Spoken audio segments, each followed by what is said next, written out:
today is to urge the legislature to support a $200 million domestic violence services transformation and stabilization program so we can streamline funding for our programs, reduce the redundancy and administrative burdens we have, and the state has, and use state resources rather than federal funding so our work is not vulnerable to the whims of Washington, because every New Yorker experiencing domestic violence deserves our help. As our name nonprofits denotes, we are not a sector that has ever worked with much of a margin. For most nonprofits, revenues just barely cover our expenses with limited leeway for the unexpected in our operations. 65% of nonprofits, this is all different types of nonprofits all across the spectrum, say they're concerned about funding their basic operations in 2025. And that percentage is up. Last year, 62% of nonprofits were concerned about funding their basic operations. Where are we? We're on the precipice of a terrible, terrible federal budget. Tax breaks for billionaires on the backs of the poor and those who need help the most. And at the same time, there is deep scorn for the values that we hold dear: safety, equity, community, and respect. We've operated under a set of assumptions that have been thrown out the window. We thought no means no, but not in Washington. We thought sexual abusers couldn't hold public office, but that's not the case. We thought an affinity for fascism was a deal breaker. Apparently not. But here we are, all of us together.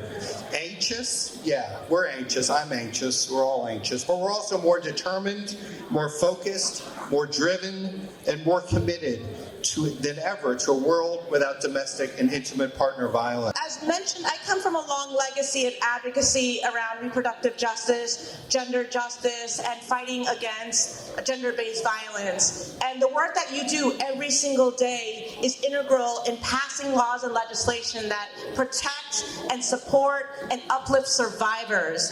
It is our duty as a state to make sure that we are investing in the organizations and the advocacy groups that are providing the on-the-ground resources and service and making sure that the voices of survivors are at the forefront of the solutions that we are passing. It's not just a purple ribbon we're wearing. It symbolizes our commitment to the roles you play. So to all of you who come up here to advocate, some of you are in my office like every other day, but to all of you who are coming up here to advocate, I will continue to fight for you because I believe in what you do. I really believe in what you do. And I want the governess and her team to understand that domestic violence workers should be included in the conversation, whether we're talking about COLA or whether we're calling it TII.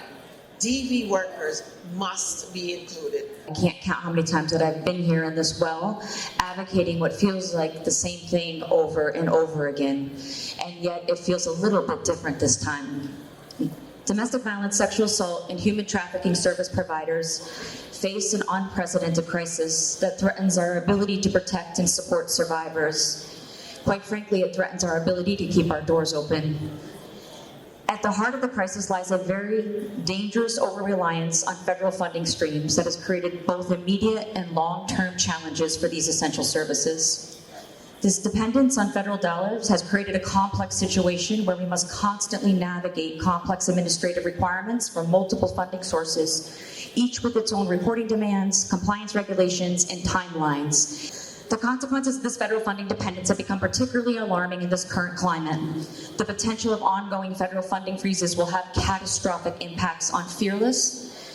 We support numerous victims and their children through programs like Housing First and Rapid Rehousing, all supported through HUD, and having to come to terms with the fact that we may have to notify landlords that we may not be able to pay rent in 1 month, 2 months, or 3 months. And what happens to victims and survivors when they have no ability to live in the apartments that we worked years to secure for self-sufficiency and economic empowerment? My impression is that all of the incompetence and lack of interest that New York State has shown in domestic violence over the last 20 or 30 years is coming home to roost. this is what happens when you don't put any state dollars in for 20 years. It's an outrage. It's been an outrage. It's the Cuomo administration every year. We tried to put money in, and the answer was no. And we even tried it in this year, and the answer is no. So we are completely reliant on federal dollars.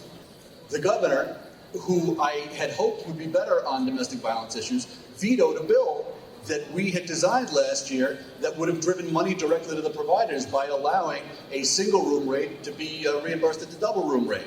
Cutting funding for vulnerable populations in the name of government efficiency is just plain evil.